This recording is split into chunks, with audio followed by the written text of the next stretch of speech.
नमस्कार, मैं स्नेहा श्रीवास्तव स्नेहलोक हिंदी ट्यूटोरियल में सभी का स्वागत करती हूँ।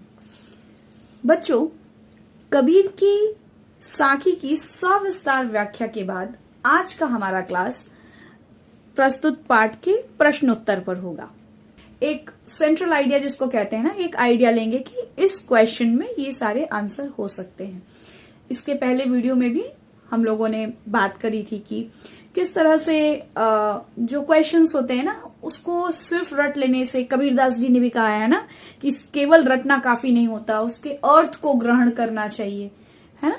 तो आज हम क्वेश्चन आंसर पर बात करेंगे कि क्या क्या मतलब क्वेश्चन क्या होता है ना बच्चों। देखो, कई बार होता है ना, हम आंसर में बहुत सारी कुछ चीजें लिख देते हैं और सोचते हैं हमें फुल मार्क्स क्यों नहीं मिलते। तो क्वेश्चन में सब कुछ लिख देने से कभी भी आंसर में फुल मार्क्स आपको नहीं मिल सकते। क्वेश्चन जो पूछा है आप उसके सारे आंसर्स दीजिए। आप ये मत लिखिए कि आपको कितना सारा कुछ आता है। आपको वो लिखना है, वो चीजें देनी है, वो जानकारी देनी है जो क्वेश्चन में पूछा गया है। दैट्स इट, है ना। इसके लिए क्वेश्चन को समझना बहुत जरूरी होता है ना। कई बार हम क्या करते हैं ना कि क्वेश्चन को देखकर मतलब दिमाग में बिठा लेते हैं, ये क्वेश्चन का यहाँ से आंसर शुरू हो रहा है, ये सारे शब्द हैं। और कई बार क्या होता है ना कि शब्द के अगर जो स्टार्टिंग शब्द होते हैं ना, वर्ड्स, अगर हम वही भूल जाते हैं तो पूरा आंसर ही भूल जाते हैं। दिमाग में ही नहीं आता कि मैं फर्स्ट वर्ड भूल गया, मुझे पूरा आंसर ही नहीं आ रहा है।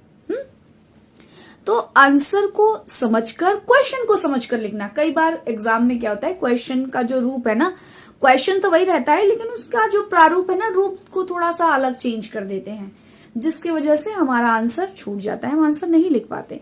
क्यों? क्योंकि हम क्वेश्चन को ही नहीं समझ पाते हैं, है ना। तो क्वेश्चन को समझकर उसका उत्तर लिखना बहुत जरूरी है। तो आज हम इसी पर चर्चा करेंगे, है ना। पहला क्वेश्चन है, मीठी वाणी बोलने से औरों को सुख और अपने तन को शीतलता कैसे प्राप्त होती है। अब इसमें बहुत सारी चीजें हैं बच्चों, जिसमें हम दिमाग में एकदम सीधा सी चीज सोचो कि अगर तुमसे कोई कुछ पूछ रहा है कि मीठी वाणी बोलने से औरों को सुख और अपने तन को शीतलता कैसे मिलेगी, तो निस्संदेह अगर हम मीठी वाणी बोलते हैं तो सबसे पहले हमारा जो मन है वही शीतल हो जाता है ना। मीठी बोली का प्रभाव बोलने वाले और सामने सुनने वाले दोनों पर पड़ता है ना। और इससे क्या होता है, सामने वाले को या जो सुनने वाला है उसको हमसे कोई शिकायत भी नहीं रहती, है ना। तो ज्यों ही हम मीठी वाणी बोलते हैं, एक हमारे अंदर एक सकारात्मकता, जिसको पॉजिटिविटी कहते हैं, सकारात्मकता आती है और वही सकारात्मकता हम सामने वाले को भी देते हैं, जिससे उसके अंदर भी उसको भी क्या होती है, उसको भी शीतलता मिलती है और खुशी मिलती है। ठीक है, नेक्स्ट क्वेश्चन पर चलें। अच्छा, इस क्वेश्चन को लेकर भी अगर आपके अंदर कोई भी क्वेरीज है या कुछ भी आप पूछना चाहते हैं बच्चों, क्योंकि अब कई बार क्या होता है ना कि जब हम पढ़ने लगते हैं तो हमारे दिमाग में बहुत सारी चीजें आती हैं कि ये क्या हो सकता है, ये सारी भी चीजें हो सकती हैं, है ना। तो तुम्हारे दिमाग में अगर कोई भी चीज आती है तो तुम कमेंट बॉक्स पे लिख सकते हो। और बच्चों, मैं जो आंसर बता रही हूँ इससे और बहुत अच्छा भी आप लिख सकते हो। मैं सिर्फ एक आइडिया आपको दे रही हूँ, जस्ट आइडिया, कि इस क्वेश्चन के अंदर इस तरह से भी हम लिख सकते हैं। आप इससे अच्छा और बहुत अच्छा लिख सकते हो। ये क्वेश्चन आंसर का जो हमारा सेशन है ना, वो करने का मेरा जो मोटिव है ना, यही है कि आप सिर्फ लर्न करके मत लिखो, समझ कर लिखो। हो सकता है आपने ये वीडियो देखा, आपने खुद समझा, इसके पहले वाला वीडियो देखा, आपने थोड़ा समझा, आपने खुद से क्वेश्चन बुक पढ़ा। ये बहुत जरूरी है बच्चों, अभ्यास पुस्तिका पढ़ना, ठीक है। तो आपने खुद से पढ़ा तो बहुत सारी चीजें दिमाग में आती है कि ये सारी चीजें भी हो सकती हैं, है ना। तो डेफिनेटली आप जब आंसर लिखोगे तो आप बहुत सारी बिंदुओं को सोचकर, बहुत सारे जो चीजें है ना उसको सोचकर अपना फाइनल आंसर बनाओगे। क्लियर। नेक्स्ट, दीपक दिखाई देने पर अंधियारा कैसे मिट जाता है, साखी के संदर्भ में स्पष्ट कीजिए। अब दीपक दिखने से अंधियारा कैसे मिट जाता है बच्चों। दीपक अर्थात ईश्वर का दर्शन, है ना, ईश्वर की भक्ति हृदय में प्रवेश करना।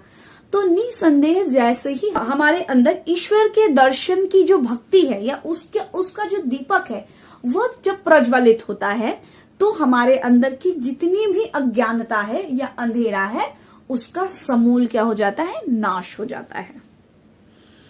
ईश्वर कण कण में व्याप्त है, पर हम उसे देख क्यों नहीं पाते।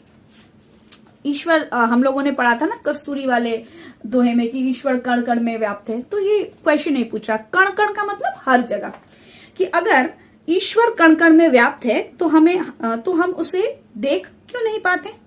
निसंदेह हम अपनी अज्ञानतावश, जैसे जो मृग था, हिरण है ना, उसको मालूम ही नहीं था कि वो जो सेंट है, जो कस्तूरी है, उसके नाभि में ही है ना, उसको ये मालूम ही नहीं है, इसलिए वो ढूंढते फिरता है।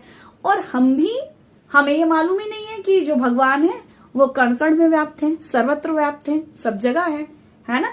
तो हम अपनी अज्ञानतावश उनको देख नहीं पाते, है ना।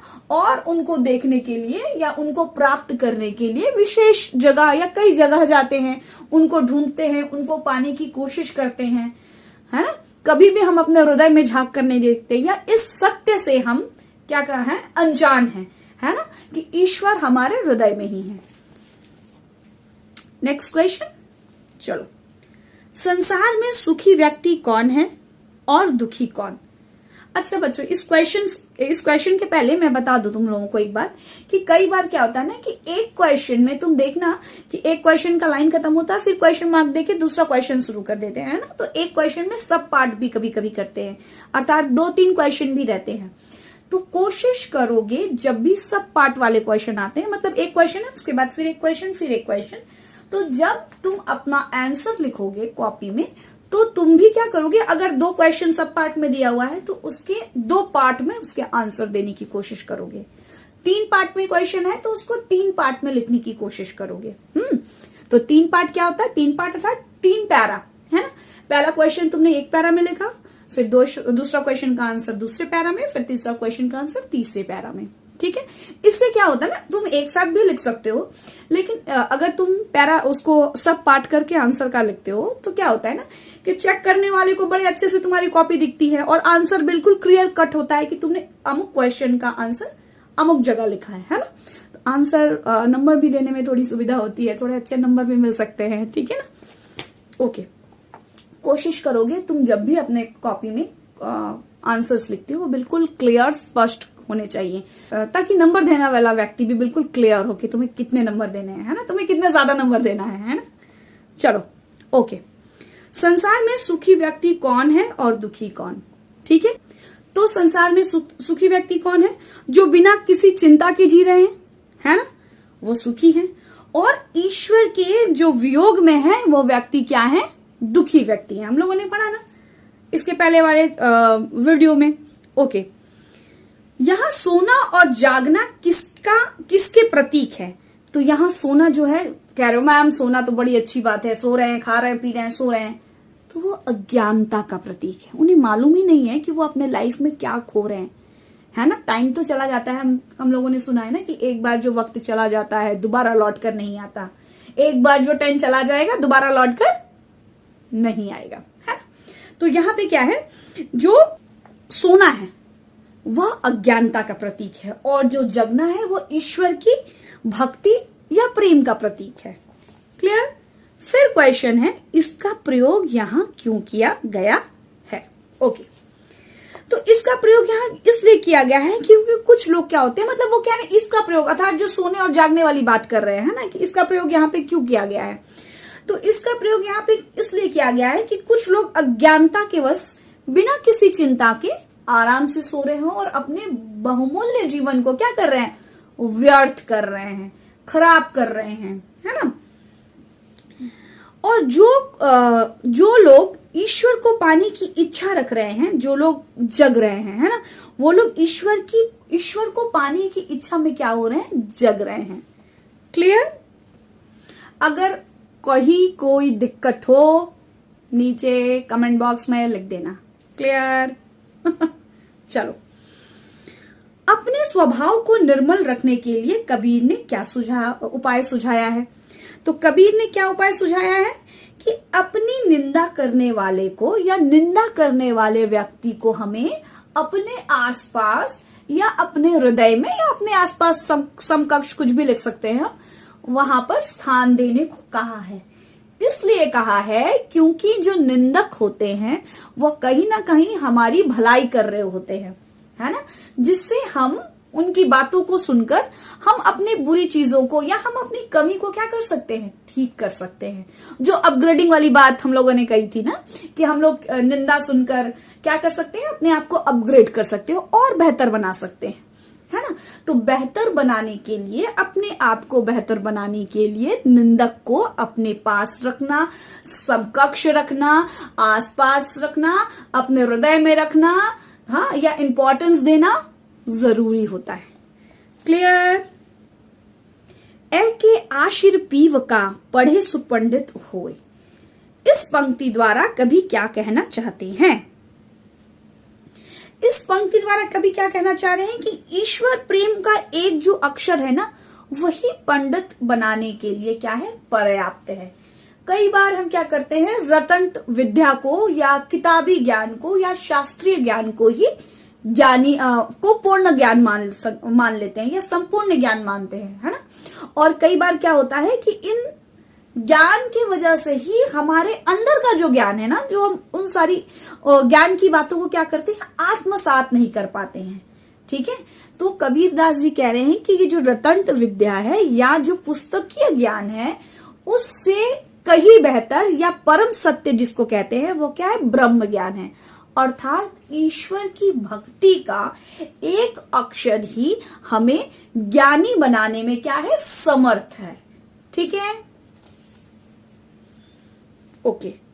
नेक्स्ट, कबीर की उद्दित साखियों की भाषा की विशेषता स्पष्ट कीजिए।